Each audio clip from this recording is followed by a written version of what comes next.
Hello and welcome back to Vanstone Mania for my quick review of Monday Night Raw, which took place last night in Phoenix.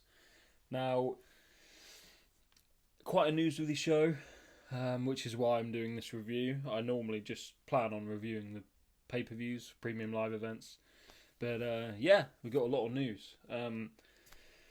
Cena and CM Punk set up for Night of Champions in Saudi Arabia.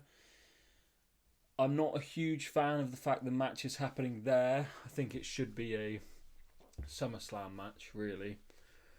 And it's fairly obvious that Punk won't win because we're building to Cody and Cena again at SummerSlam.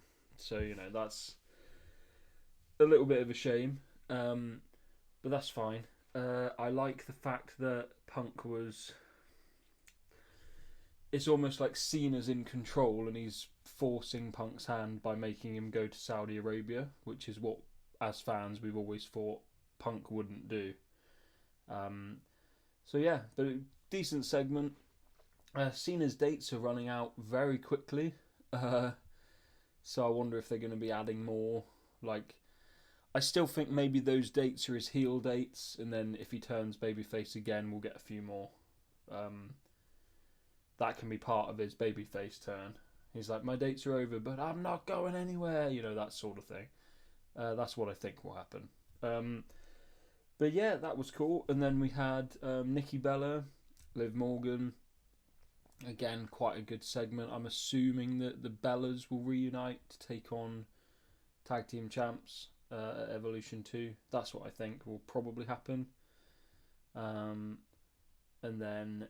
What else did we have? We had Bayley returning to take out Lynch, which I think might build to a three-way with Lyra as well for the championship, which would be a really good match. I think that's probably what we're going to get at Evolution 2.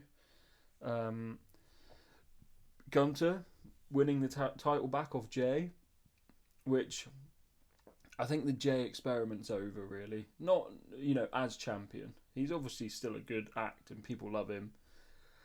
But yeah, I'm just concerned that they've given the belt to Gunther so he can then defend it against Goldberg.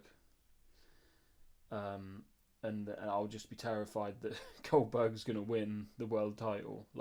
I wouldn't have thought that would happen with Triple H booking, but I feel like his behaviour lately with certain things are things that I thought would never happen either. And here we are. And then another thing we had was obviously had the qualifying matches for the King of the Ring and Queen of the Ring tournament. They're really pushing Roxanne Perez, which I like. I think that's really good. She's great. And I also like the fact that Sami Zayn won the 4-way, which was a good match. I feel like Seth Rollins' presence wasn't really felt much on the show. I know he came out in the opening segment, but I think a lot of people predicted that he would be involved in the finish of the main event, so I wonder if maybe they just didn't want to have him involved too much there, really. And then we had R-Truth come back in a really good way, I thought. Cutting his hair off and then saying I'm Ron Killings. I thought that was really good. I was worried that they were going to try and turn him heel.